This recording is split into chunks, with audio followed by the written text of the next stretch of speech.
Geography पढ़ने से कल दोनों बाद में पड़ेगी। जल्दी पहले ज्योग्राफी निकालो, जल्दी से नक्शा निकालो। मेन कूलर पड़ेगा, मक्खियां आ रही हैं इसमें।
हो गया लाइव। चलिए, गुड मॉर्निंग। बढ़िया तरीके से आवाज आना चाहिए। जय हिंद, ये आवाज आना चाहिए, ठीक है ना।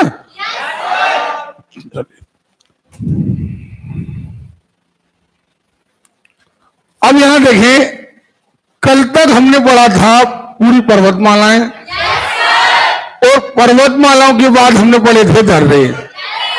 अच्छा, पर्वतमालाएं हमने हिमालय पर्वतमाला पढ़ी थी, और अब यदि बात करी जाए, जैसे पर्वतमालाएं आप पढ़ चुके हैं, तो अब आपके लिए बिल्कुल हंसी खेल सा बन गया है। आपने यहाँ पर बड़ी थी कौन से हिमालय, ये अरावली है, ये गिर है, ये विंध्याचल है, ये सतपुड़ा है, ये पूर्वी घाट है, ये पश्चिमी घाट है, आया ना। अगर हम मध्य प्रदेश और गुजरात की सीमा पर देखें तो सतमाला की पहाड़ियां हैं। मध्य प्रदेश गुजरात की सीमा पर देखें तो अजंता की गुफाएं हैं, अजंता की पहाड़ियां हैं, अजंता की पहाड़ियां हैं। फिर कल हमने अबोर की पहाड़ियां, मिश्मी की पहाड़ियां, और क्या खासी, गारो, जयंतिया, डफला, ये पहाड़ियां भी हमने पढ़ी थी। ठीक है, अब हम आगे बढ़ते हैं। ये अच्छा, एक बात, अपन टेस्ट लगा रहे थे वर्ल्ड ज्योग्राफी का। वर्ल्ड ज्योग्राफी में यार उपग्रह बहुत ज्यादा आए हैं, और उन उपग्रहों को सर्च करने में बहुत ज्यादा टाइम लग रहा है। हमने अभी आपका जो टेस्ट है वर्ल्ड ज्योग्राफी का, अभी कुछ दिन के लिए हमने रोक लिया है। हम उसमें लगातार आंसर जो है वो सही मैच कर रहे हैं, क्योंकि अगर एक दो आंसर भी गलत हुए तो अपने सारा का सारा पढ़ने की मेहनत बेकार हो जाएगी। आप उस टेस्ट को होल्ड करके रखिए, हम सारे उपग्रहों की लिस्ट वगैरह बना करके हम आपको हल करा देंगे। अभी हम क्या करेंगे कि इंडियन ज्योग्राफी पढ़ने के बाद हम इंडियन ज्योग्राफी का टेस्ट लगाएंगे, ताकि हमारा काम रुके नहीं। आगे का काम हम करते हैं, पीछे का काम जो हमारा कंप्लीट हो जाएगा तो वो हम हल करा देंगे आपको। क्योंकि उसमें अगर 4-5 आंसर भी गलत हुए तो वो फिर दिक्कत करेंगे हमको। क्लियर है? अच्छा, बढ़िया जिंदा दिल आंसर दिया करो यार। हम ये समझते हैं कि जितने लोग अभी हमारे पास बैठे हैं, ये सारे लोग बहुत बढ़िया स्टूडेंट हैं। ओके, और यदि बहुत बढ़िया स्टूडेंट है तो निश्चित तौर पर है कि अगर यहाँ पर 500 स्टूडेंट बैठे हो वो काम के नहीं है। अगर हमारे पास 100 स्टूडेंट भी पढ़ने वाले हैं तो वो बहुत ज्यादा काम के है ना। इसलिए माहौल बहुत अच्छा बनाया करो। क्यों, वो नक्शे वगैरह खोल लिए थे, और ये स्लाइड अभी ओपन नहीं है, ठीक है।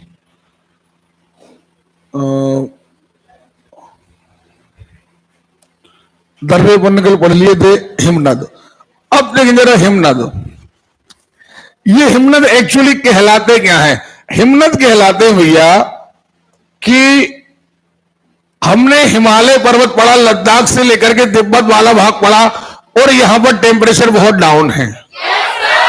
तो हिमालय पर्वत पर बड़े बड़े हिम के यानी बर्फ के पर्वत बन गए हैं, और इन्हीं को हम कहते हैं क्या? हिमनद। हाँ या ना? अब इनसे क्या होता है, जब ये बर्फ पिघलती है तो नीचे झीलें बनती हैं, और इन्हीं झीलों में जब पानी बढ़ता है तो इन्हीं से नदियां निकलती हैं। की बड़ी नदियां और वर्ष भर पानी वाली नदियां, बड़ी नदियां वो जिनमें साल भर पानी रहता है, ये नदियां हमेशा हिमालय से निकलने वाली नदियां हैं। और हिमालय से भी कहां से? एक्चुअली हिमखंडों से। कैसे? क्या आपको ये बात समझ में आई है? चलिए अब देखें, हिम की निचली सीमा को हिमरेखा कहते हैं। अक्षांशों, वर्षण, मात्रा, ढाल आदि ये सब ठीक है। सीधी बात यह है कि हमें सीधा पढ़ना है कि हिमनद क्या है। हिमनद हम आपको बता चुके कि हिमनद बर्फ के पर्वत हैं, बर्फ के खंड हैं। अब यहां देखो पीर पंजाल का, अब देखो बहुत सारी चीजें, थोड़ा सा नाम आपको नाम याद रखना है। हिमालय पर ही है जहां हमने पर्वत चोटियां पढ़ी थी, काराकोरम पढ़ी थी, धौलाधर पढ़ी थी, पीर पंजाल पढ़ी थी, नंगा पर्वत पढ़ा था, नंदा पर्वत पढ़ा था, है ना? उन्हीं हिस्सों में हमारे पास हिमनद आने वाले हैं। अब बहुत ध्यान से थोड़ा देखिएगा, लघु हिमालय के हिमानी छोटे होते हैं, जबकि पीर पंजाल और धौलाधर श्रेणियों में बड़े हिमनद हैं। हमने कहा ना कि वहीं पर मिलना है जहां हमने पर्वत श्रेणियां पढ़ी हैं। तो धौलाधर पर्वत के आसपास ज्यादा हिमनद है। आगे बढ़ते हैं, पीर पंजाल का सबसे बड़ा हिमनद है सोना पानी। सुन रहे हो? जो लाहौल और स्पीति प्रदेश के चंद्रा घाटी में पड़ता है। चले इन्हें सीधे आए, अब यहां पर आता है, देखो जरा, काराकोरम और महान हिमालय बड़े आकारों के हिमनद हैं। ऊपर कहा काराकोरम, नीचे कहा महान हिमालय। ओके, नाम क्या क्या है? एक का नाम है सियाचिन। क्या नाम है? अरे क्लियर है? नाम है सियाचिन। ओके, हिस्पारा क्या है? ये देखिए बियाफो। क्या नाम है? ये देखिए बाल्टोरा। कहीं कहीं बाल्टोरो लिखा है, कहीं बाल्टोरा लिखा है। सुन रहे हो? ये देखिए ससाइनी। ये सारे के सारे हिमनदों के नाम हैं। क्या के नाम है? तो आपको हिमनदों के नाम थोड़े समझ में आ रहे हैं? देखिए क्या है, सियाचिन है, हिस्पारा है, बियावो है, बाल्टोरा है। क्लियर है? अभी हम आगे देखेंगे कि इनकी लोकेशन क्या है। देखें जरा इनकी लोकेशन, छोड़िए अब यहां जाओ, इनकी लोकेशन बड़ी है। देखो जरा, ये पूरा हिस्सा सबसे ऊपर वाला बहुत ठंडा है। देखो ये लिखा सियाचिन, हाँ ना? ये देखिए ये लिखा बाल्टोरा है, यही बियावो है, यही हिस्पार है।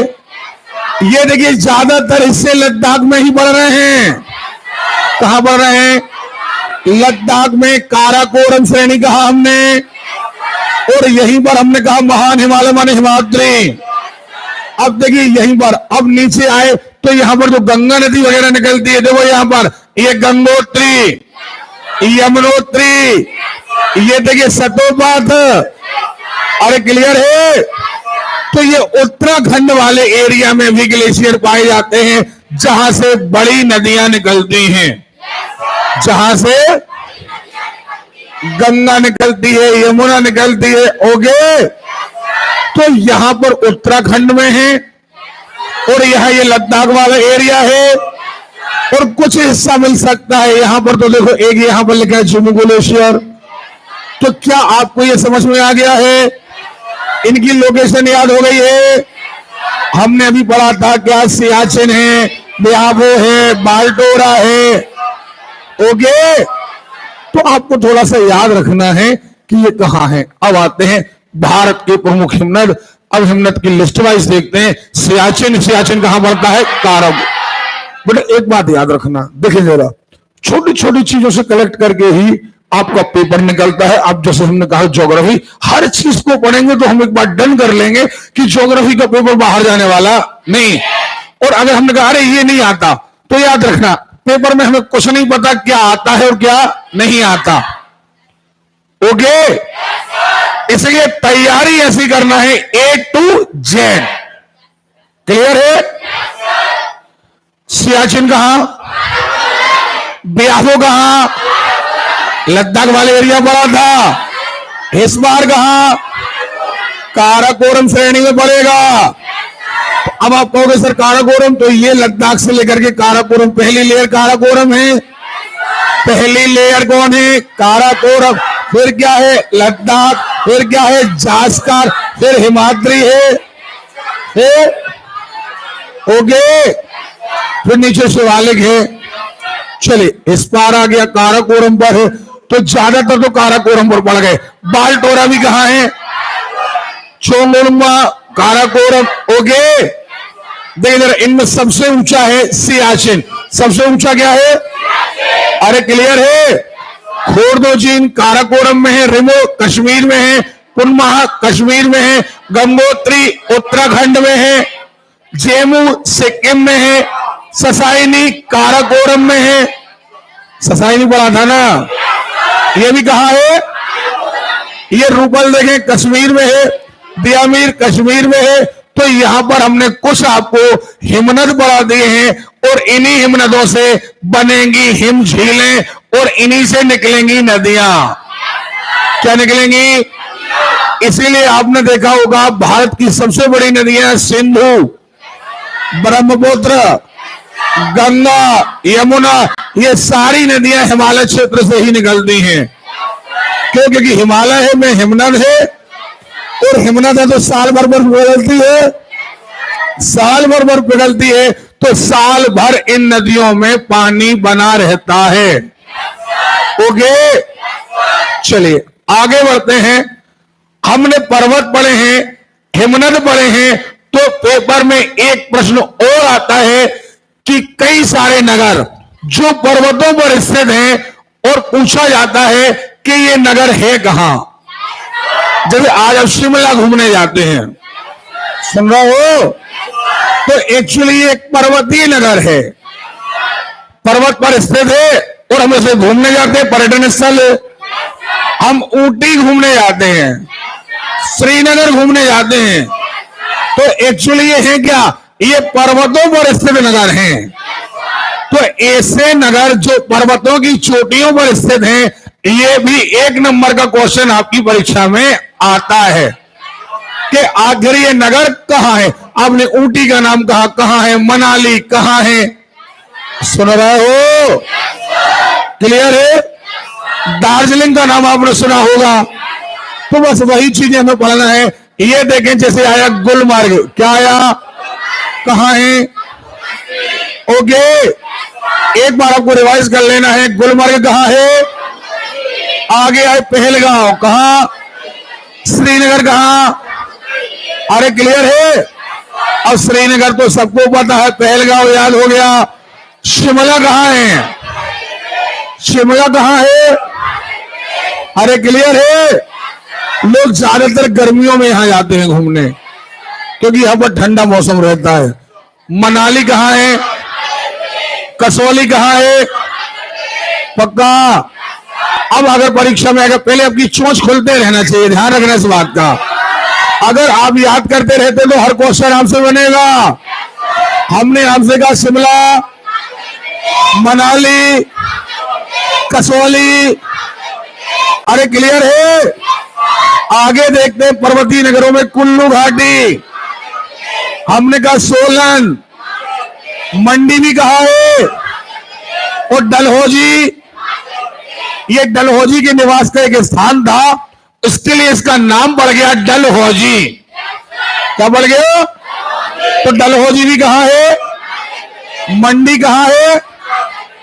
अच्छा एक बात, ज्यादातर पर्वतीय नगर आपको कहां मिलेंगे? सबसे पहली बात तो आपको मिलेंगे लद्दाख में, आपको मिलेंगे जम्मू कश्मीर में, हिमाचल में, उत्तराखंड में, और कुछ मिलेंगे आपको सिक्किम में। यह ज्यादा से ज्यादा आपको मिल सकते हैं तमिलनाडु में, क्योंकि तमिलनाडु में पहाड़ियां ज्यादा हैं। सुन रहे हो? बाकी मध्य भारत में आपको इतने ज्यादा बहुत फेमस जो है पर्वतीय नगर बहुत कम मिलने वाले हैं। देखिए जरा, धर्मशाला कहां? अरे क्लियर है? मसूरी कहां? देखिए क्या होता है, आपके पढ़ने की एक साइकोलॉजी भी होना चाहिए कि अगर हिमनद है तो कहां होंगे, अगर पर्वतीय नगर है तो कहां हो सकते हैं। सुन रहे हो?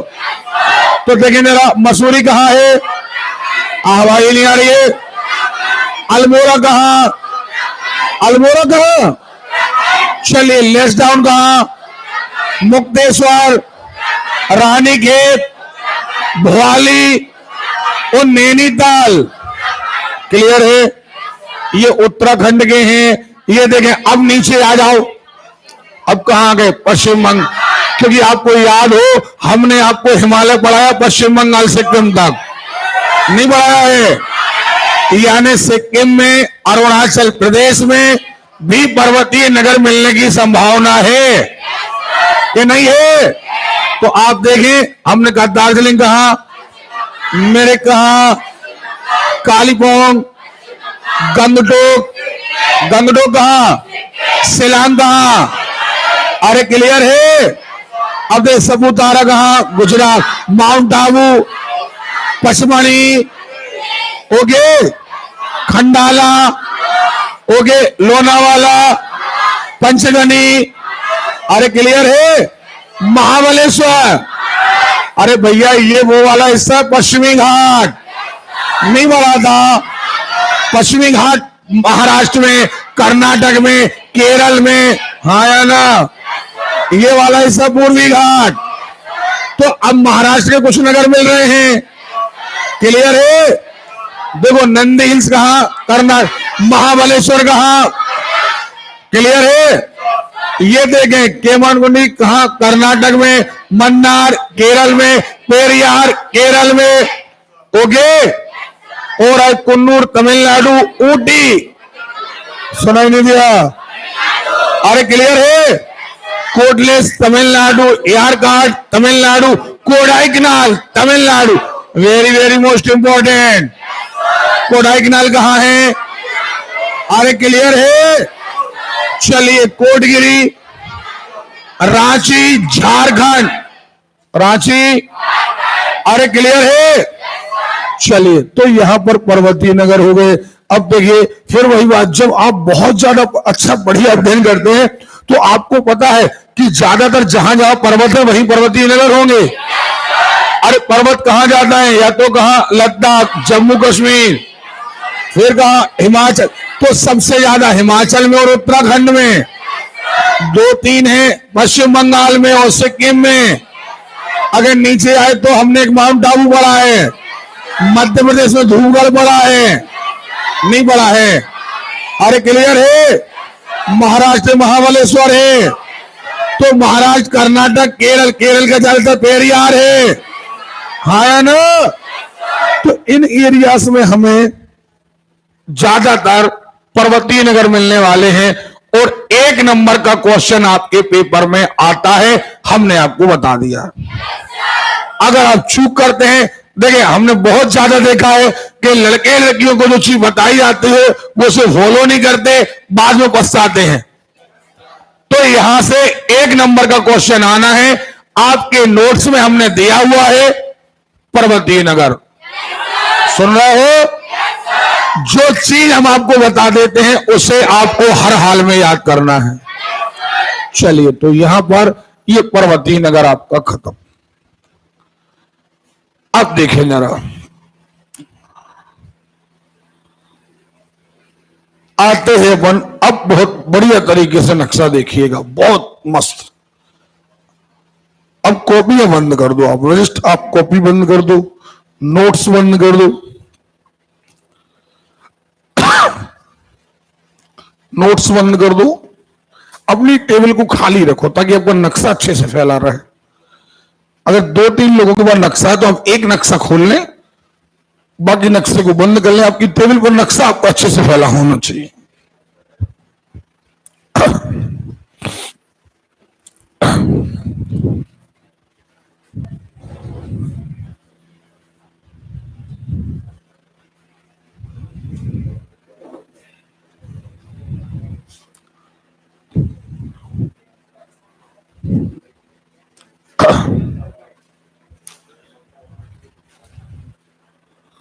यहां देखें आप, सबसे पहली बात, जो हम नदियां पढ़ते हैं तो नदियों के पढ़ने के पहले हम आपको पढ़ाएंगे बिल्कुल एक नजरी नक्शा। देखिए कितनी सारी चीजें। सबसे पहली बात, हमें एक एक नदी, तो नदियां कहां से निकली हैं, कहां कहां से गई हैं, एक बात। दूसरी बात, इन नदियों में आकर कौन सी नदी मिली है, और मिली है तो दाईं ओर से मिली है या बाईं ओर, इतना बारीक अध्ययन करना है। दूसरी बात, इनके ऊपर कौन सी परियोजनाएं बनी हैं, तो आपके 4-5 लेसन एक साथ सुन रहे हो। बांध, परियोजनाएं, आपको हमारी बात समझ में आ रही है, सारी चीजें आपको याद रखना है। अब देखिए, आपके पास एक नक्शा है।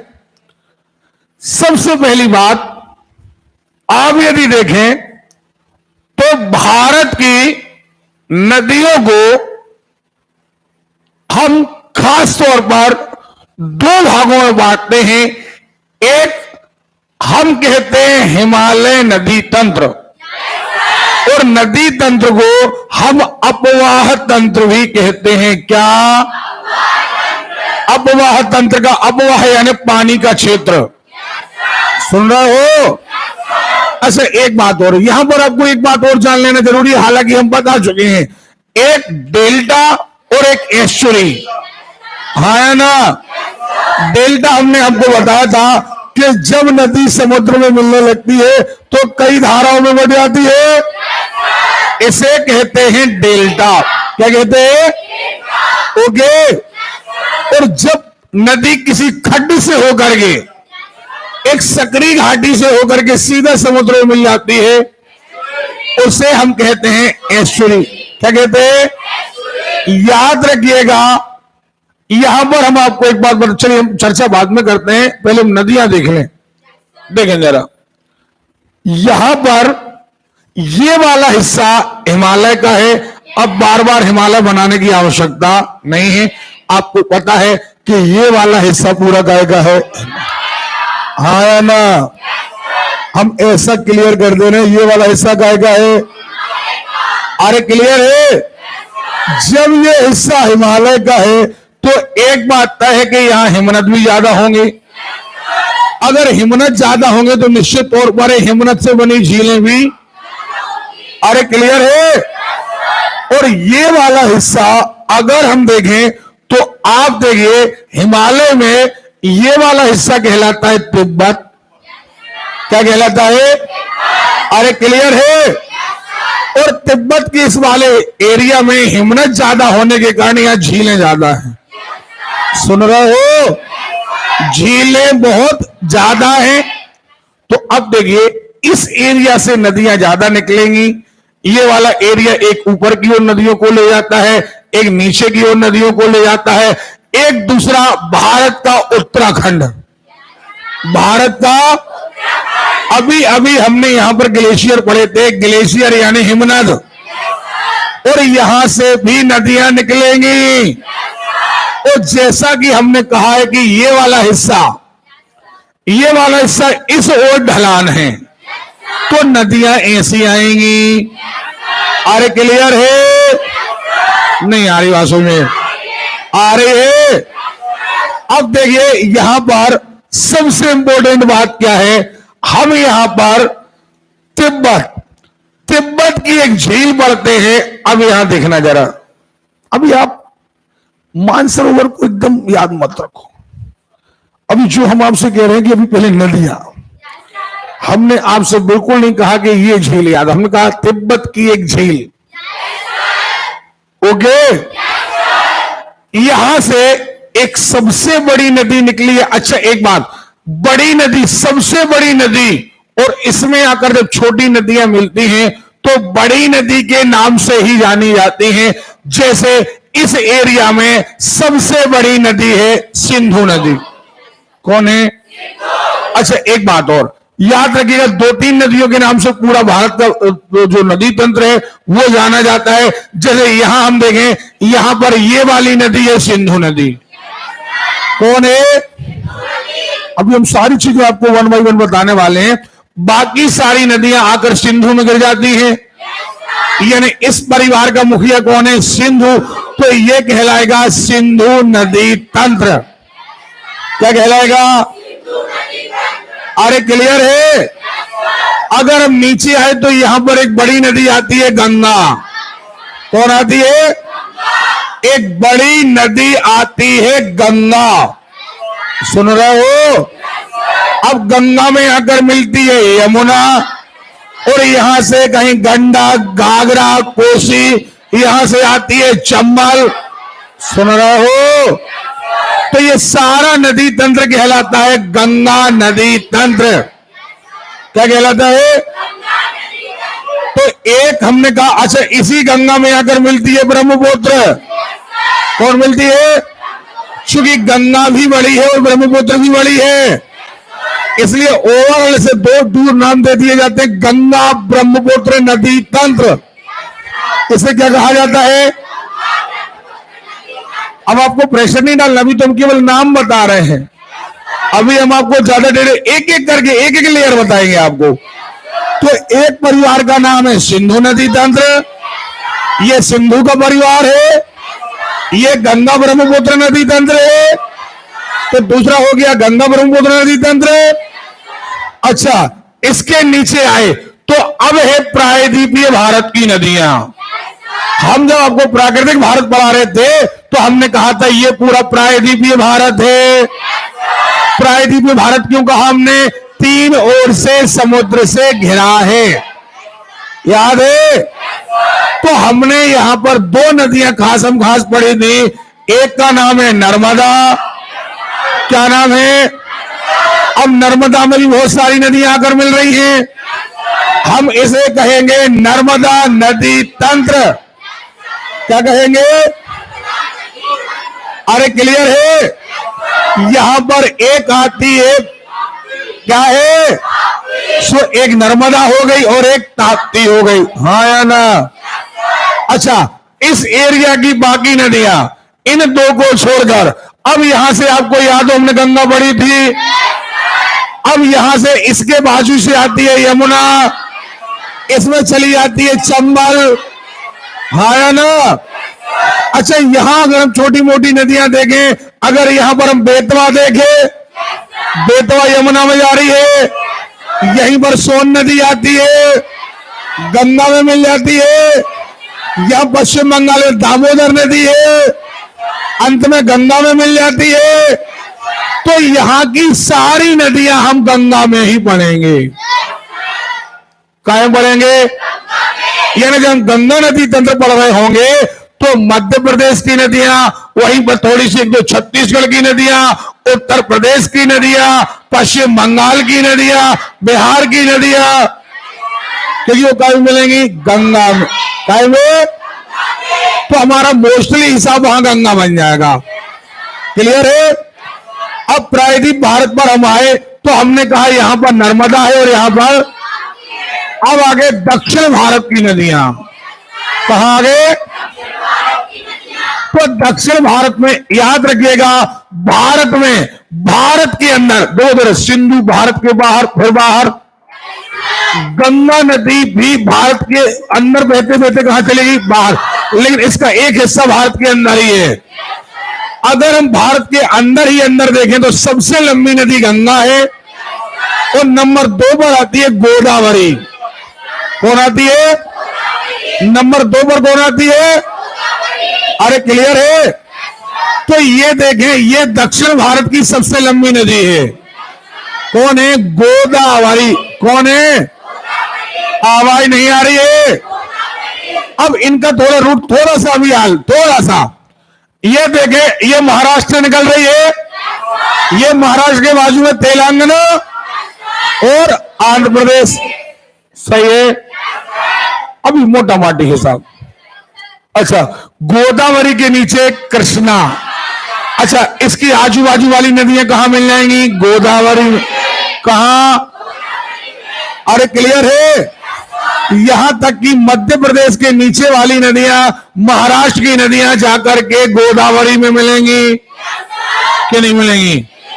अब और नीचे आए कौन है? कृष्णा है। अरे बोलो यार, अरे क्लियर है?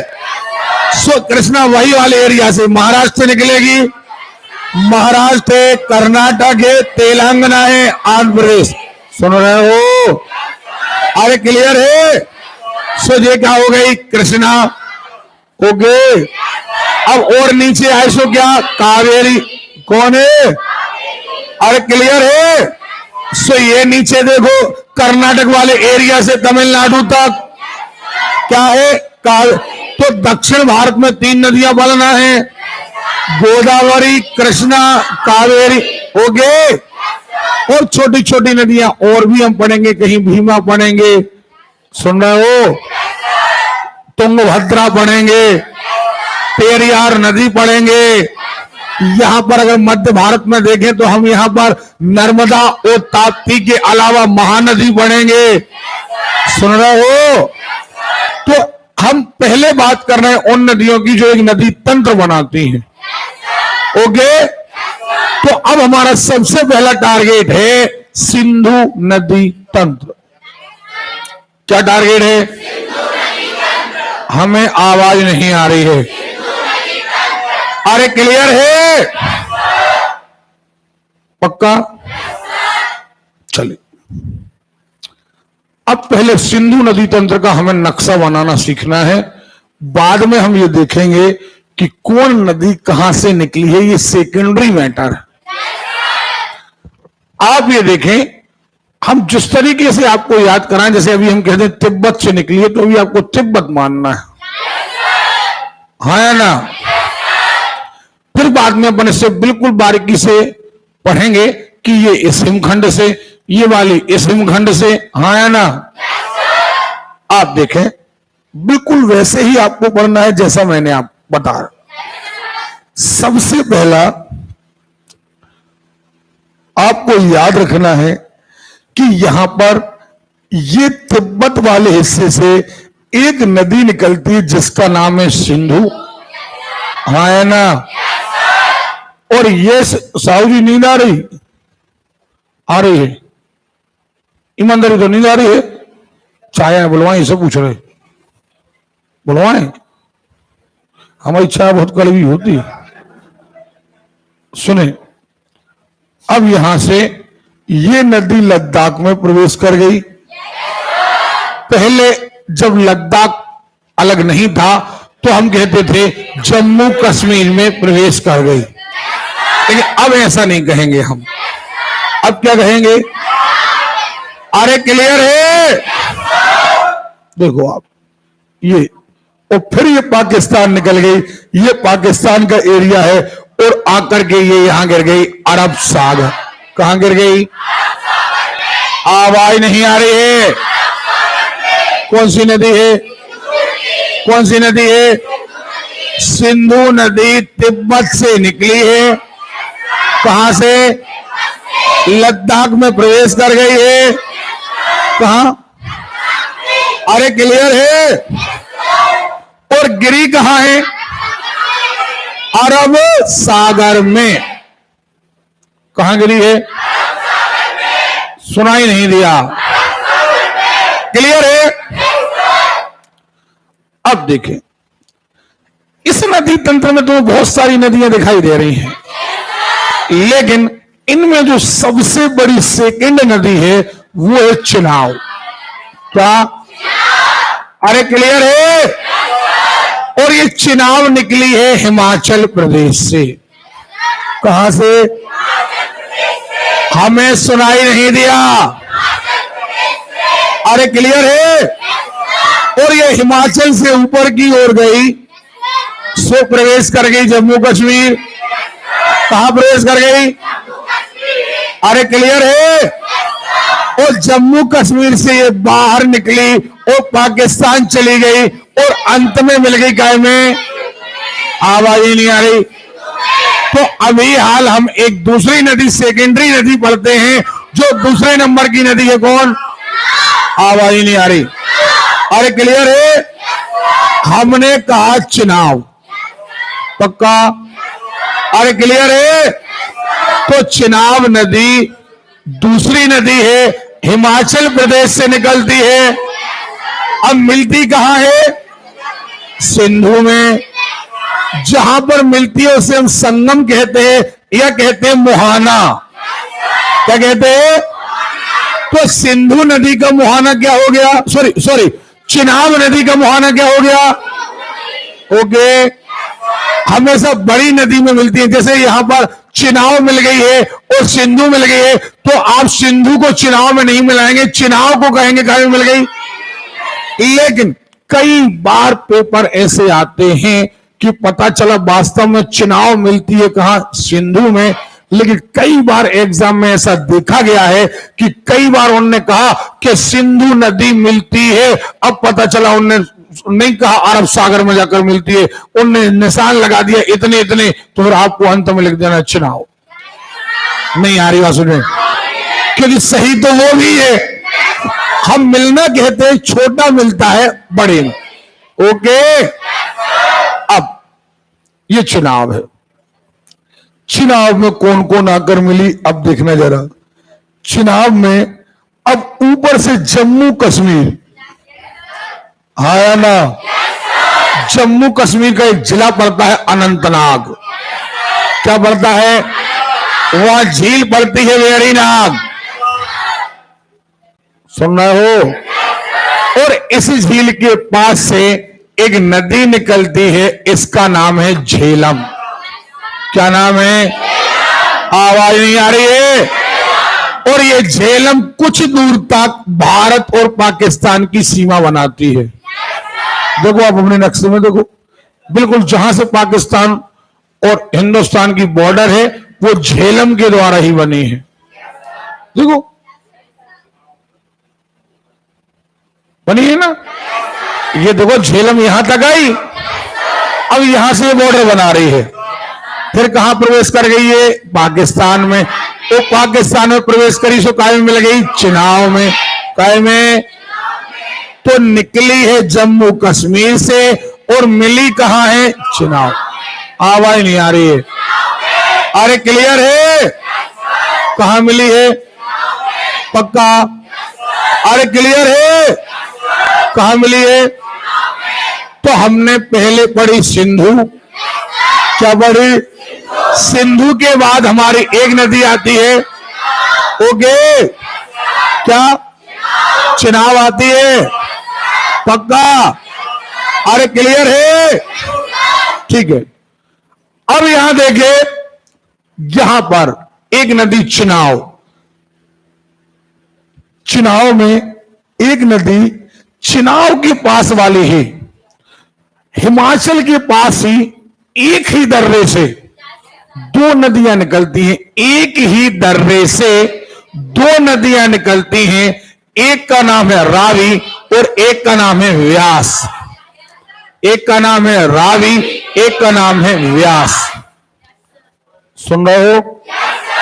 क्या नाम है? एक का नाम है रावी, एक का नाम व्यास। पक्का? सो ये रही रावी, काय में मिल गई? चिनाव। काय में मिल गई? रावी मिल गई चिनाव में। सही है? और अब यहां पर एक नदी आती है सतलज, वही तिब्बत, तिब्बत से हिमाचल प्रदेश, हिमाचल प्रदेश के बाद पंजाब, और जो निकल गई पाकिस्तान। कहां निकल गई? हमें सुनाई नहीं दिया। पक्का? अरे क्लियर है?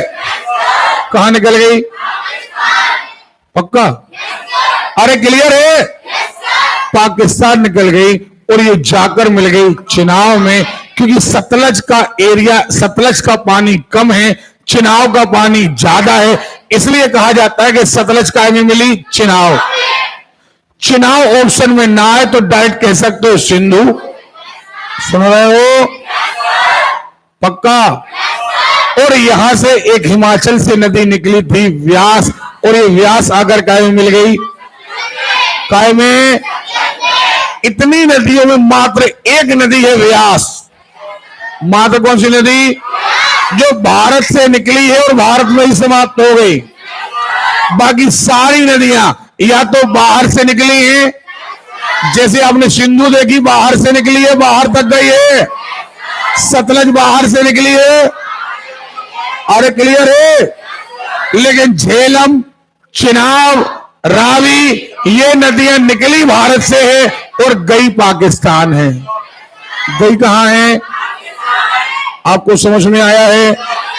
तो अब देखना एक आउटलाइन नक्शा यदि हमें पता ना हो और अगर हमें एक आउटलाइन नक्शा बनाना हो तो हम कहते हैं ये आ गई सिंधु। कौन आ गई है? अब यहां से आ रही है चिनाब। कौन आ रही है? अरे क्लियर है? जे क्या आ गई? चिनाब आ गई है। यहां से आई है झेलम। कौन आई है? झेलम आई है। यहां से आई है रावी, है ना? ये आई है सतलज, क्या ये? और यहीं से आई है व्यास। पक्का? कितनी नदियां? 1 2 3 4 5 6। लेकिन इन नदियों को कहा जाता है 5 नदियां। तो 5 नदियां आकर मिल रही हैं सिंधु में। क्या में? पक्का? अच्छा, अब इनकी भी छोटी छोटी नदियां हैं। जैसे ये सिंधु है तो सिंधु में देखो जरा कहीं गिलगित नदी आकर मिल रही है। देखो जरा, देखो गिलगित नदी आकर मिल रही है। देखो ऊपर से देखो, मिलाते जाओ, बिल्कुल उंगली रख के मिलाओ, आराम से देखो।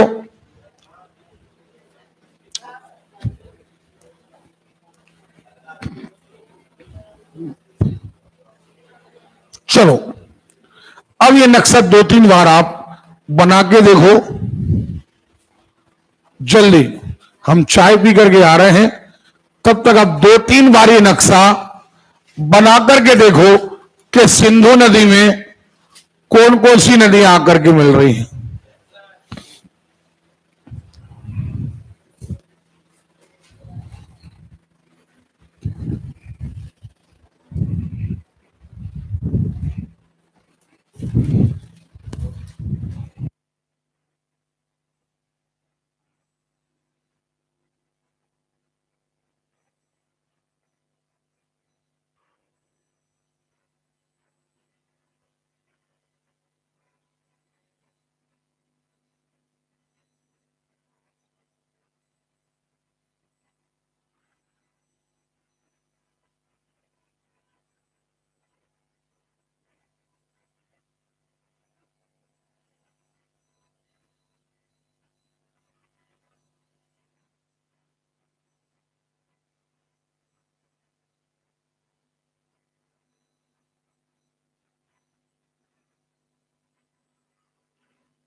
बनाया आपने नक्शा? आपको वैसे वैसे पढ़ना है जैसे हम बता रहे हैं। आप देखेंगे एक एक करके आपको बांध याद हो जाएंगे, परियोजना याद हो जाएंगी, और आप झपट्टा मारने का प्रयास करेंगे तो आपको कुछ याद नहीं होगा, इधर का उधर मिक्स कर देंगे आप। सुन रहे हो? बिल्कुल पेशेंसफुल होकर के आपको सुनना है। अच्छा, अब देखें जरा यहां पर, अब ये नदियां निकली कहां से हैं? तो अब उनको पता है कि ये तिब्बत है, तो तिब्बत के पास एक बड़ी झील है मानसरोवर। क्या है?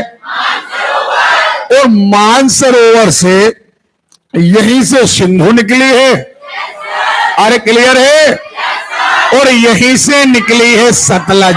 क्या निकली है? तो एक्चुअली एरिया मानसरोवर ही है, क्योंकि मानसरोवर एक बड़ा क्षेत्र का नाम है मानसरोवर। अरे क्लियर है? अब सिंधु जिस हिमनद से निकली है, यानी हिमखंड से निकली है, यानी ग्लेशियर से निकली है, इसका नाम है सानोख्या बाब। क्या नाम है? सानोख्या बाब। तो एक चीज क्लियर हो गई कि सिंधु नदी तिब्बत में मानसरोवर के सानोख्या बाब हिमनद से निकली है, प्रवेश कर गई है कहा? लद्दाख में। लद्दाख से बाहर हुई तो पाकिस्तान, और अंत में अरब सागर में गिर गई है। अरे क्लियर है? और जहां पर ये सारी नदियां आकर मिलती हैं, ये स्थान है मीठनकोट। क्या है? आवाज नहीं आ रही है? अरे क्लियर है? तो अब यहां से एक बात क्लियर हो गई है कि ये जो नदी है वो मानसरोवर, सानोख्या बाब, वहीं पर एक नदी पहले सतलज बना लीजिए, ये आएगी यहां से और हिमाचल से होकर पंजाब से होकर बहेगी। नाम है सतलज। नाम क्या है? ये भी मानसरोवर, लेकिन इसके स्थान का नाम है राकसताल। क्या नाम है? कई बार छपा आता है राकसताल, कई एग्जाम में धोखे से छपाया राक्षसताल। क्या छपाया है? दोनों बातें सही है, स्पेलिंग मिस्टेक हो तो कोई आप ज्यादा वो नहीं लीजिएगा। राकसताल, राक्षसताल याद रखना है आपको। सुन रहे हो? तो अब ये कौन सी नदी है? सतलज है। और सतलज कहां बह रही है? हिमाचल से होकर के पंजाब। सुन रहे हो? क्योंकि कई बार परीक्षाओं में यह पूछा गया है कि बताइए निम्न में से कहां से होकर यह नदी नहीं बहती है? तो पता होना चाहिए कि मात्र 2 राज्यों से होकर बहती है। कौन कौन? अरे क्लियर है? अब इनमें हम बड़ी नदी चुनते हैं चिनाब। क्या चुनते हैं? तो चिनाब आपको पता होना चाहिए हिमालय का बड़ा लाचा, हिमाचल का। सुना है ना आपने? यहां से 2 नदियां निकलती हैं छोटी छोटी, चंद्रा और भागा। कौन कौन? अरे क्लियर है? क्या नाम है? एक धारा का नाम है चंद्रा, एक का नाम है भागा। ये दोनों नदियां, अभी अपन ने हिमाचल प्रदेश में एक स्थान पढ़ा था मंडी। क्या पढ़ा था? तो ये मंडी के पास अगर दोनों धाराएं मिल जाती हैं, और अब ये कहलाती है चिनाब। क्या कहलाती है? ओके। और अब ये चिनाब नदी यहां हिमाचल से होती जाती है जम्मू कश्मीर, और जम्मू कश्मीर से हो जाती है बाहर, और चली जाती है काय में? सिंधु में। काय में? अरे क्लियर है? तो एक नदी और याद हो गई, हिमाचल का बाड़ा लाचा, हिमाचल का। ओके। चंद्रा और भागा। अरे क्लियर है? अब नंबर आया इसमें काय का? झेलम का। काय का? तो जम्मू कश्मीर का जिला अनंतनाग, झील का नाम है वेरीनाग। झील का नाम है? ओके। और सबसे बड़ी विशेषता यह है कि वेरीनाग से निकलती है, लेकिन एक झील बीच में से पड़ती है, बूलर। नाम क्या है? बूलर झील इसके रास्ते में पड़ती है, और ये बूलर झील से होकर के बहती है। सो ये नदी आ गई कौन सी? झेलम। सुनाई नहीं दिया? अरे क्लियर है? कौन सी नदी? जम्मू कश्मीर से निकलती है, भारत पाकिस्तान की सीमा बनाती है और अंत में चिनाव में अपना पानी छोड़ती है। हाँ या ना? अब दो नदियां बची हैं, नाम क्या है? रावी और व्यास। तो यहां पर एक ही दर्रे से दो नदियां निकलती हैं। दर्रे का नाम है रोहतांग दर्रा। क्या नाम है? आवाज नहीं आ रही है? रोहतांग दर्रा के एक तरफ से निकलती है रावी और एक तरफ से निकलती है व्यास। सुन रहे हो? एक तरफ से रावी और एक तरफ से व्यास। पक्का? अरे क्लियर है? नहीं आ रही बात समझ में? आ रही है?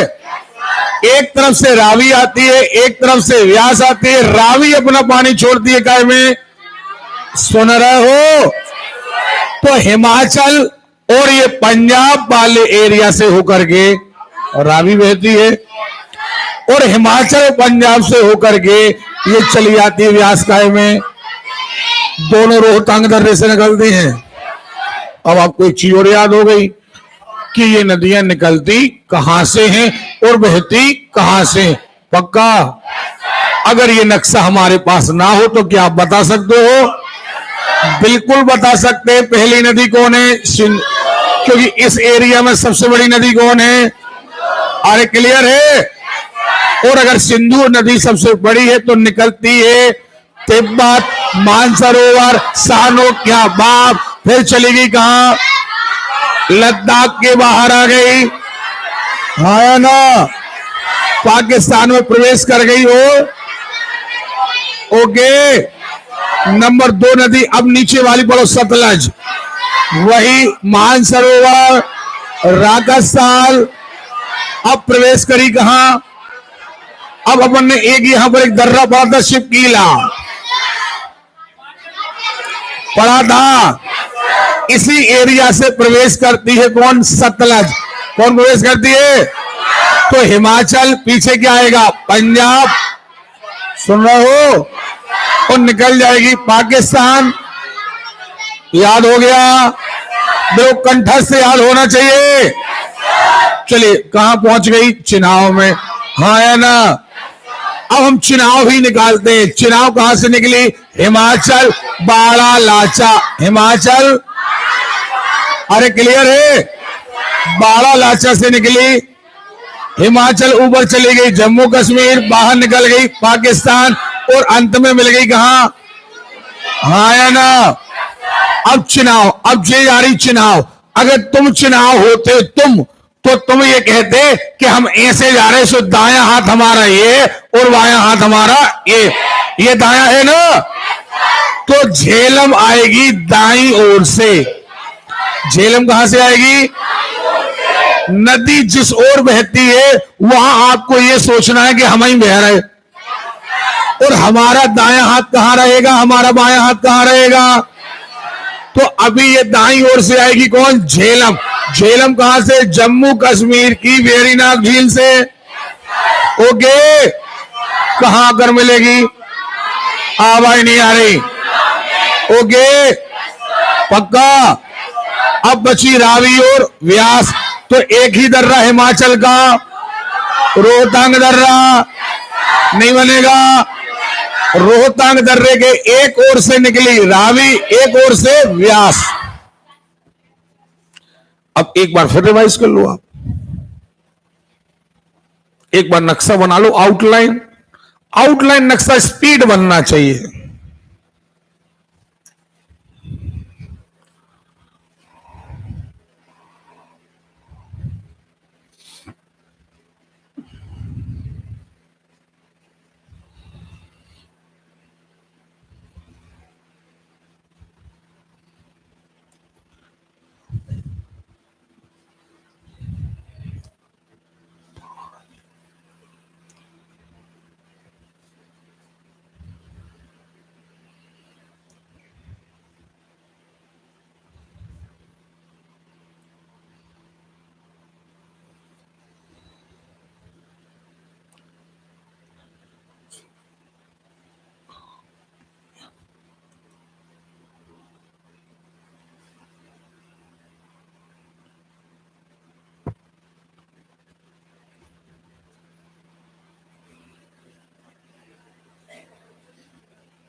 चलो यहां देखें, रिवाइज हो गया होगा। अब सब लोग यहां आए, अब पढ़ना शुरू करते हैं अपन।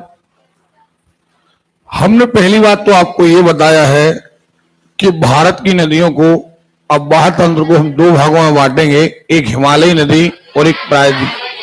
किसी को कोई डाउट? हिमालय की नदियां सिंधु वाला एरिया, गंगा वाला एरिया, और बाकी नीचे वाली नदियां जितनी हैं वो। अब बहुत सारी छोटी नदियों के भी हमने नाम नहीं लिए, लेकिन वो आएंगी अभी। सुन रहे हो? अब देखें, ये पूरा का पूरा एरिया अगर आप देखें तो हम आपको पहले ही बता चुके हैं, आपको बताने की आवश्यकता नहीं है कि ये सिंधु नदी तंत्र है। क्या है ये?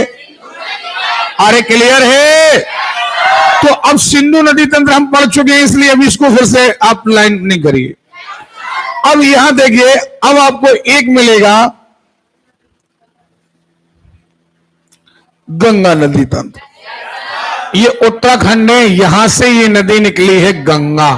क्या निकली है? उत्तराखंड से उतरी, आ गई उत्तर प्रदेश। अब उत्तर प्रदेश से इस तरफ आगे ले जाओ, क्या मिलेगा? जाओ आगे जाओ, उत्तर प्रदेश के आगे क्या मिलेगा? बिहार मिलेगा। बिहार के और आगे चले जाओ, पश्चिम बंगाल मिलेगा। सो ये दो धाराओं में, एक पश्चिम बंगाल के अंदर से और एक पश्चिम बंगाल से चली गई लाइन, कहां? बाहर, बांग्लादेश। सुन रहे हो? अरे क्लियर है? दूसरी बात, इसी में आकर मिल गई ब्रह्मपुत्र। पूरा का पूरा हम आपको पढ़ाएंगे, बस भैया ये आकर ब्रह्मपुत्र मिल गई। सुन रहे हो? अरे क्लियर है? कौन नदी मिल गई? दोनों नदियां बड़ी हैं, इसलिए इस नदी तंत्र का नाम रखा गया गंगा ब्रह्मपुत्र नदी तंत्र। पहले आउटलाइन पढ़ना है अपन को, बहुत गहराई में पहले से ही नहीं जाना है। ओके? हम इसमें पूरे आपको बांध तक रटवा देंगे, आप निश्चिंत रहें बिल्कुल आप। लेकिन जैसा हम पढ़ा रहे आपको वैसा कवर करना है। अब देखो जरा, इसी में आकर, अब देखना जरा, इसी में आकर ये गंगा सीधी गंगा के रूप में नहीं निकली। एक तरफ से आई भागीरथी, एक तरफ से आई अलकनंदा, एक तरफ से आई भागीरथी, एक तरफ से आई अलकनंदा। इस अलकनंदा में भी अकेली अलकनंदा नहीं है, मंदाकिनी है, पिंडर है, धौली गंगा है, विष्णु गंगा है। जब 4-5 नदियां ऐसी ऐसी आकर मिली, तब जाकर फाइनली बनी अलकनंदा। कब बनी? अब जे अलकनंदा, जे भागीरथी से यहां आकर बन गई गंगा। कब बन गई? और अब ये गंगा नदी, माने ये सब काम यहीं के यहीं हो गया ऊपर। सुन रहा हो? और बाजू से आकर के एक नदी आई, और ये आई यमुना। कौन आई? और ये यूपी के प्रयागराज में आकर के क्या मिल गई? गंगा। सुनाई नहीं दिया? अब अगर आप गंगा होते तो यमुना आई कहां? बाईं ओर से कि दाईं ओर से? दाईं ओर से। कहां से? अरे जे जा रहे हम, और इस तरफ से यमुना आ गई। पक्का? अब यहां देखो, बहुत सारी नदियां, एक यहां पर आएगी रामगंगा। क्या आएगी? एक आएगी घाघरा। क्या आएगी? अब देखो जरा, ये रही हिंदुस्तान की बॉर्डर, ये हम पीले से बना दे रहे। सुन रहे हो? ये बॉर्डर है। अब देखो घाघरा, घाघरा कहां से आ रही? नेपाल से। कहां से आ रही? ये रही गंडक, कहां से आ रही? बाहर से। और यही आती है कोसी। क्या आती है? क्या कहा हमने? घाघरा, गंडक, कोसी। क्या क्या? और यही सबसे पहले आकर मिलती है रामगंगा। क्या? तो पहले नंबर रामगंगा, फिर घाघरा, फिर गंडक, फिर कोसी। नहीं आ रही बात समझ? अरे भैया, जे रही मान के चलो गंगा, जे भागीरथी, अलकनंदा, जे रही गंगा, सो जे आ गई रामगंगा, जे आ गई घाघरा, जे आ गई गंडक, जे कोसी। नहीं आ रही बात समझ में? पहले रामगंगा, फिर घाघरा, फिर गंडक, फिर कोसी, और आगे चले सो ब्रह्मपुत्र। देखो जे आगे ब्रह्मपुत्र, और ब्रह्मपुत्र भारत नहीं आएगी, मतलब भारत में नहीं मिलेगी, भारत से बहेगी तो, लेकिन भारत में मिलेगी, बांग्लादेश में मिलेगी। सुन रहे हो? कोई दिक्कत? अरे क्लियर है? अब इस तरफ से आओ। सो इस तरफ से देखो जरा, अब देखना, ये गंगा थी, ये यमुना है, यमुना में आगे मिल गई चंबल। क्या? अब जितनी चंबल में, मध्य प्रदेश की ज्यादातर नदियां चंबल में मिलती, क्षिप्रा, सुन रहे हो? और सिंध है, हायाना, पार्वती है, ये मध्य प्रदेश की छोटी नदियां जो जाकर काय में मिल गई? चंबल में। चंबल काय में मिल गई? यमुना में। लेकिन अब एक बेतवा, बेतवा भी काय में मिल गई? काय में? यमुना में। अब एक आएगी सोन, सो सोन यमुना में नहीं मिली, काय में मिली? काय में? गंगा में। काय में? एक और नदी जो पश्चिम बंगाल साइड में बहती है, दामोदर। क्या? अब दामोदर नदी यहां से निकली, सो चली गई गंगा में। काय में चली गई? अरे क्लियर है? कहां चली गई? कोई डाउट? अरे कोई डाउट है? नदी तंत्र तो हमें याद हो गया। हमने कहा ये गंगा है, यमुना है, चंबल है, बेतवा है, सोन है, रामगंगा, घाघरा, गंडक, कोसी, यहां से आ गई क्या? ब्रह्मपुत्र। सुन रहे हो? एक आउटलाइन तो हमें याद हो गई, बस ऐसे ही तो याद करना, फिर बारीक याद करेंगे हम, नहीं बनेगा। ये कौन सा नदी तंत्र पढ़ा हमने? गंगा नदी तंत्र। क्या? अच्छा एक बात और, जो हिमालय की नदियां हैं, इनमें साल भर पानी बहता है, और साल भर पानी बहने के कारण ये नदियां गहरी होती हैं, गहरी होती हैं और शांत बहती हैं। लेकिन वही प्रायद्वीपीय भारत की नदियां देखी जाए, प्रायद्वीपीय भारत की नदियां जैसे नर्मदा हो गई, ताप्ती हो गई, गोदावरी हो गई, कृष्णा, कावेरी, ये प्रायद्वीपीय भारत की नदियां हैं। इनमें वर्ष भर पानी नहीं रहता, लेकिन कई बार वर्षा ज्यादा होने के कारण इनमें बाढ़ बहुत तेजी से आती है। यानी ज्यादातर बांध आपको नर्मदा पर मिलेगी। गंगा नदी लंबी है, बड़ी है, लेकिन उतने बांध गंगा पर आपको नहीं मिलेंगे। दूसरे नंबर यमुना है, यमुना पर भी आपको बड़े बांध नहीं मिलेंगे, बांध मिलेंगे, लेकिन जितनी लंबी नदी है उतने बांध नहीं मिलेंगे। हाँ या ना? जबकि यदि हम नर्मदा पर देखेंगे तो बहुत सारे बांध मिलेंगे, नर्मदा पर, ताप्ती पर, यहां दामोदर पर, यहां सोन, क्योंकि सोन भी कौन सी नदी है? प्रायद्वीपीय भारत की नदी है। अरे क्लियर है? भले जाकर काय में मिल गई? गंगा। भले गंगा में जाकर मिल गई है, लेकिन नदी कहां की है? इसलिए इसमें गुण प्रायद्वीपीय रहेगा, साल भर इतना पानी नहीं रहेगा। एक्चुअली बाढ़ अचानक आएगी, चंबल हो गई, तो आपको दिमाग में रखना, चंबल पर बांध ज्यादा, नर्मदा पर बांध ज्यादा, सोन पर बांध ज्यादा, बेतवा पर, भली नदियां छोटी है लेकिन बाढ़ आने के चांस ज्यादा है, इसलिए बाढ़ रोकने के लिए बांध। हाँ है ना?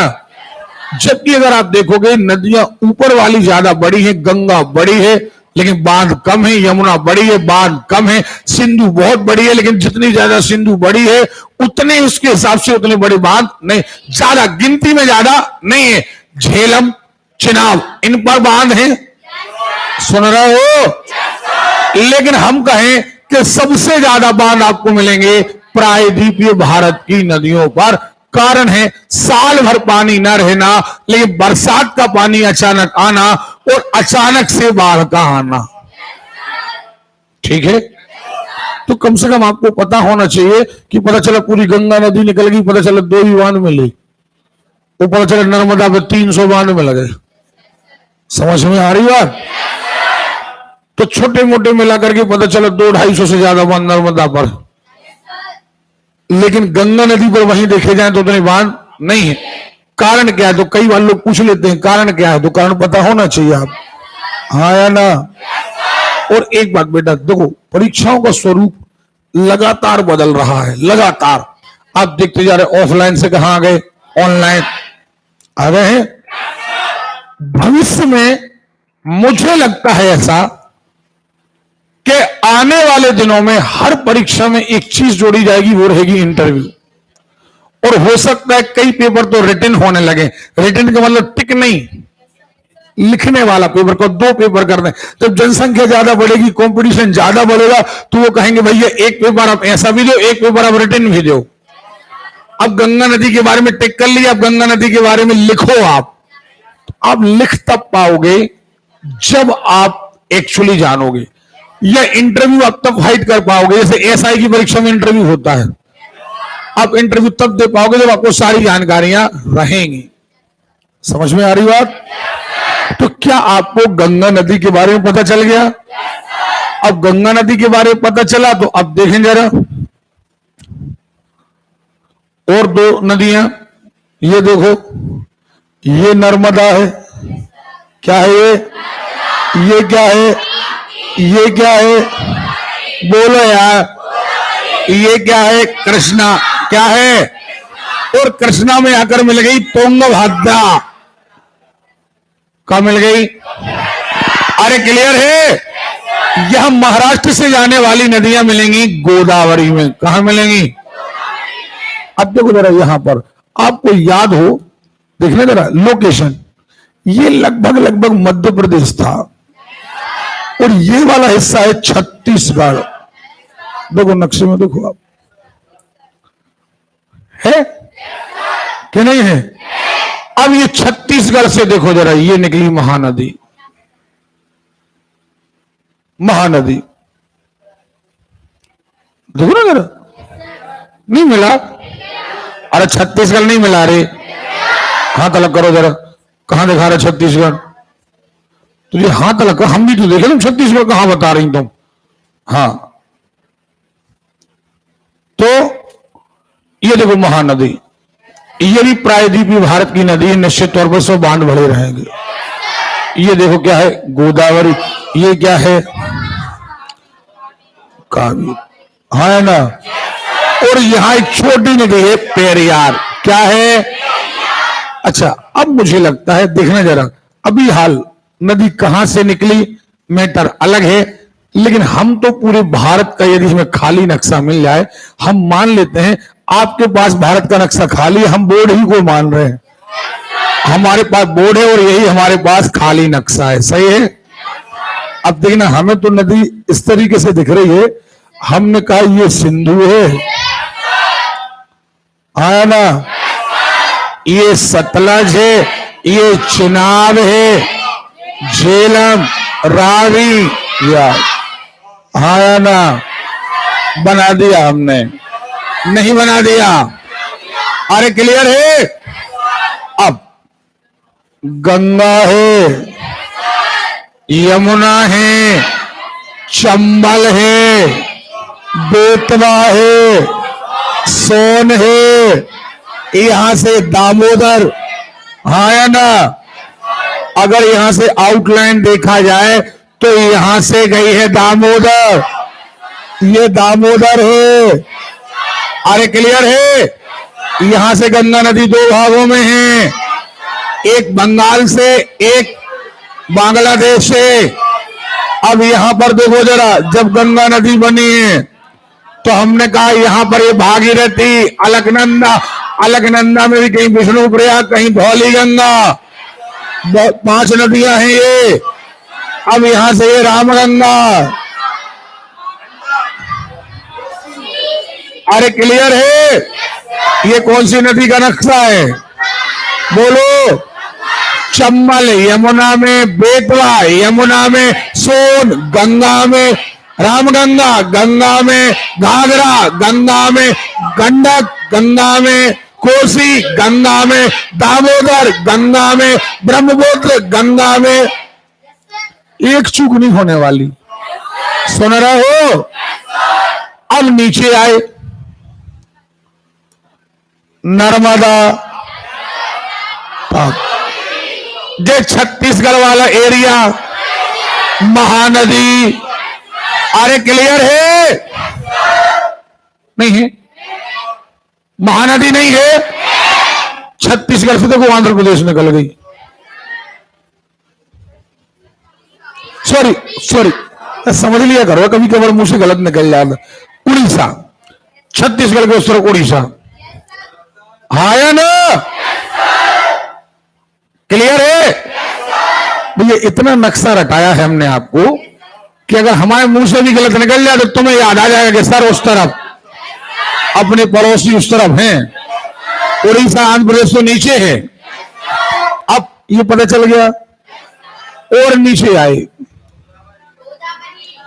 अब महाराष्ट्र, महाराष्ट्र, तेलंगाना, हरियाणा, महाराष्ट्र, कर्नाटक, आंध्र प्रदेश, तेलंगाना, क्या आ गई? कृष्णा, और नीचे कावेरी, कहा?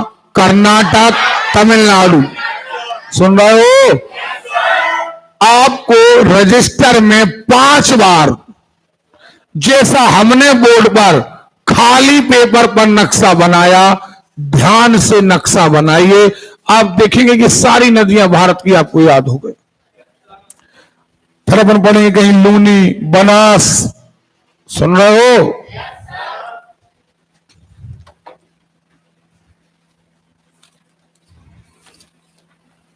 बोर हो रहे हैं आप लोग?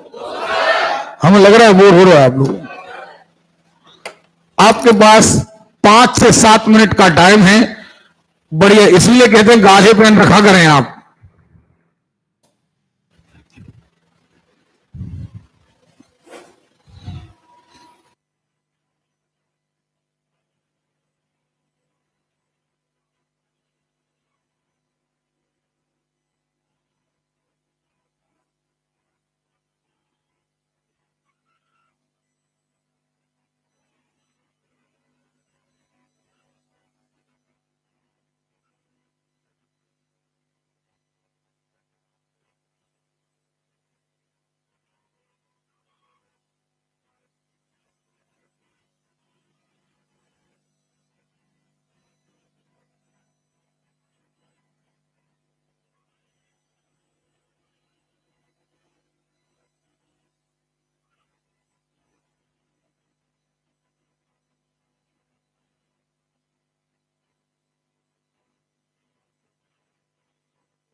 अच्छा भैया, 3-4 बार नक्शा बन गया आपका। हम चेक करने आ रहे हैं, क्योंकि याद रखना, नहीं तो नक्शा हमें बनाना पड़े। एक बार फिर से, अंतिम बार हम क्लास शुरू करें उसके पहले एक बार फिर से नक्शा बनाओ, और ये नक्शा 1 मिनट के अंदर, 1.5 मिनट के अंदर बन जाना चाहिए। एक कोरे कागज पर 1 से 1.5 मिनट के अंदर भारत की सारी नदियों के नक्शे बन जाना चाहिए।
नहीं हुआ है? हो गया है। अच्छा, ईमानदारी बताइएगा, बिल्कुल इजीली पढ़ रहे हैं और आराम से हम लोग क्लास को आगे बढ़ा रहे हैं, कोई जल्दबाजी नहीं। आपको लग रहा है कि हाँ यार, अब अगर वास्तव में इंटेलिजेंसी के साथ पढ़े तो बहुत ज्यादा मटेरियल नहीं है। अभी हम को रटते फिरते थे, ये नदी यहां से निकली, ये नदी यहां से निकली, रटते फिरते थे। अब रटने का कोई माजरा है? देखना जरा, आपको रूट तक रटना है। देखो आप, ये देखो आपको पता होना चाहिए। कूलर क्यों चालू कर दिए तुम लोग भी यार? किसी को ठंड लगती, किसी को गर्मी लगती, हम यही करते रहते हैं। चलो यहां देखो जरा, सिंधु नदी। सिंधु नदी में लद्दाख से होकर बह रही है। फिर हम आए कहा? झेलम। झेलम मात्र जम्मू कश्मीर से है। चिनाब अगर देखें तो हिमाचल और जम्मू कश्मीर से है, हाँ या ना? रावी को देखें तो हिमाचल है, पंजाब है। अगर व्यास को देखें तो हिमाचल है, पंजाब है। ओके। अगर मोटा माटी साहब हम अगर आप गंगा को देखें तो गंगा कहां कहां से है? उत्तराखंड है, उत्तर प्रदेश है, बिहार है, पश्चिम बंगाल है, बांग्लादेश है। ओके। अगर हम यमुना को देखें तो उत्तराखंड है और उत्तर प्रदेश है, और उत्तर प्रदेश में ही एक मैंने गंगा है। अगर हम रामगंगा की बात करें तो उत्तराखंड में है। अरे क्लियर है? अगर हम बात करें क्या कि घाघरा, गंडक, कोसी, तो घाघरा और गंडक नेपाल से आएंगी यूपी वाले हिस्से में। कोसी आएगी बिहार वाले हिस्से में, नहीं आएगी? अरे क्लियर है? यहां से चंबल आएगी कहां से? मध्य प्रदेश से, राजस्थान से होकर के। बेतवा आएगी मध्य प्रदेश और यूपी वाले हिस्से से। अरे क्लियर है? सोन आएगी मध्य प्रदेश से आएगी, ओके, और उत्तर प्रदेश से आएगी। अरे क्लियर है? आगे बढ़े। हमने अभी पढ़ा था दामोदर, तो ये पश्चिम बंगाल में बहेगी। हम नीचे आए नर्मदा, ये देखो नर्मदा मध्य प्रदेश से, गुजरात तो रहेगा ही रहेगा, थोड़ा टच करेगा महाराष्ट्र। थोड़ा क्या टच करेगा? तो महाराष्ट्र ऊपर तक गया है ना, तो नर्मदा टच करेगी महाराष्ट्र को, और मोस्टली दो में तो है ही, मध्य प्रदेश और गुजरात, हाँ या ना? यही हाल का है ताप्ती का, मध्य प्रदेश, महाराष्ट्र। अरे क्लियर है? हमने यहां कहीं महानदी पढ़ी थी? नहीं पढ़ी थी। हमने छत्तीसगढ़ से लेकर के उड़ीसा, अरे क्लियर है? हम कहा गए? गोदावरी। महाराष्ट्र है, तेलंगाना है, आंध्र प्रदेश है, अरे क्लियर है? महाराष्ट्र है, तेलंगाना है, आंध्र प्रदेश है। अच्छा, और नीचे आ गए हम, कौन है? कृष्णा। महाराष्ट्र है, कर्नाटक है, तेलंगाना है, आंध्र। क्यों? क्योंकि एक्चुअली कृष्णा नदी से ही बंटवारा हुआ है। इस तरफ आंध्र प्रदेश है, इस तरफ तेलंगाना है। सही है। हम और नीचे आए, कौन मिली? कावेरी। पक्का। कर्नाटक और तमिलनाडु, पेरियार केरल में है। तो एक मोटा माटी हिसाब हमें ये पता और चल गया कि किन किन राज्यों में ये बह रही हैं। यानी अब नक्शा तो पता था, अब नक्शा के बाद कहां कहां से ये बहेंगे। नहीं आ रही बात समझ में? आपको फिर से 1 मिनट का टाइम है। आप हर नदी के बारे में जरा काउंसलिंग करो, मन में सोचो। आप मन में सोचो आप कि कौन सी नदी कहां कहां से जा रही है।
क्या हो गया?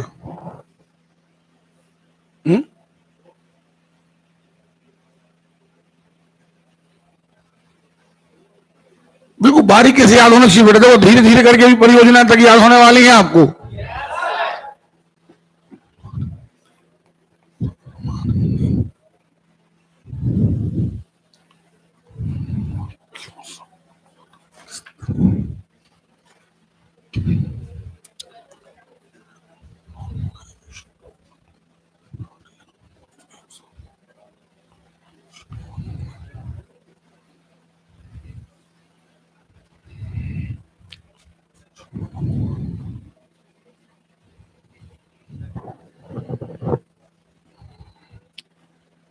चलिए, अब ये नक्शा आप लोग कल तक कंठस्थ करके आएंगे। और कल हम, चूंकि आज अपन आगे कर सकते हैं, लेकिन हमारा कहना यह है कि कल अपन नदियों के बारे में टोटल, क्यों? क्योंकि ये तो पता चल गया कहां कहां। अब बस ये कहां से निकली, कहां गिरी, और इन पर बांध कितने हैं। आपको एक्स्ट्रा पढ़ के नहीं आना है। अगर आप पहले से एक्स्ट्रा पढ़ के आएंगे तो फिर हम अपनी विधि आप पर नहीं लगा पाए। समझ में आ रही बात? तो आपको उतना ही पढ़ के आना है जितना मैंने आपको होमवर्क दिया है। क्योंकि देखिए बेटा, आप सच बताइएगा, अभी के पहले भी आपने नदियां पढ़ी। नदियां हमने तो निकाली नहीं है भाई। नदियां भूगोल में पहले से है, प्रकृति में पहले से है, आपने किताबों में पढ़ी है। हमने कोई एक्स्ट्रा काम नहीं किया। लेकिन सच बताइएगा, ईमानदारी से जवाब दीजिएगा, इन्हीं चीजों को पढ़ने के लिए आप पहले बहुत मशक्कत करते थे। अब रटते थे ये यहां से है, ये झेलम यहां से है, फलाने, और फिर आपका अंत में आंसर आता था कि हम भूल गए। अभी देख रहे कितनी सारी, एक परियोजनाएं, परियोजनाओं में बांध, और तीसरा इनके किनारे बसे शहर। सही है? और यहां से क्वेश्चन आता ही है। समझ में आ रही बात? क्लियर है? तो हमारा कहना यह है कि आप आज कोरे कागज पर घर में जाकर के इतने बार नक्शा बनाना है। क्यों? क्योंकि उसके बाद छोटी नदी आएंगी, लूनी आएगी, बनास आएगी, और भी कई सारी छोटी छोटी नदियां आएंगी जिनको हम बताएंगे कि अच्छा, कई बार आता है पेपर में, सुन ले जरा, निम्न में से कौन सी नदी पूर्व की ओर बहती है? सुन रहे हो? बताइए। गंगा नदी निकलते ही पहले तो पहले बन कहेंगे दक्षिण में जाती है, फिर जाके पूरब में जाती है। अगर हम सिंधु को देखें तो पहले उत्तर में जा रही, फिर पश्चिम में जा रही, फिर दक्षिण में आ रही। हाँ या ना? अगर कोई कहे नर्मदा तो हम कहेंगे पश्चिम में बह रही, ताप्ती पश्चिम में बह रही। हाँ या ना? गोदावरी की बात करें यदि हम तो ये पश्चिम में दक्षिण में, यानी पश्चिम दक्षिण की ओर बह रही है। सॉरी अगर हम क्या की बात कर रहे थे? गोदावरी। सॉरी, हम पेरियार ध्यान में आ गया था, हमारी पेरियार यहां उल्टी है। ठीक है, यहां देखिए, अगर हम गोदावरी की बात करें, गोदावरी को हम पश्चिम से लेकर आएंगे कहां? पूरब में। कहां लेकर आएंगे? अगर डायरेक्ट दिशा पूछी जाए तो पूरब है, लेकिन अगर फाइनल रूट किया जाए तो देखो आप तिरछे में, ये देखो। हाँ या ना? तो हमारा कहना यह है, क्या आपसे ये चीजें बनेंगी या नहीं बनेगी? बनेंगी। अरे कहीं कोई मक्खी वगैरह फिर से बैठी है बोर्ड पर, क्यों दिक्कत आ रही फिर? ठीक है, तो क्या अब आपसे ये चीजें बनेंगी या नहीं बनेंगी? तो एक एक रूट हमें क्लियर करना है, एक एक रूट हमें क्लियर, कौन पश्चिम से पूरब में जा रही, कौन उत्तर से दक्षिण में जा रही है, कौन पश्चिम से पूरब, कौन पूरब से पश्चिम। हाँ या ना? कई बार क्वेश्चन इतने बारीक भी आते हैं।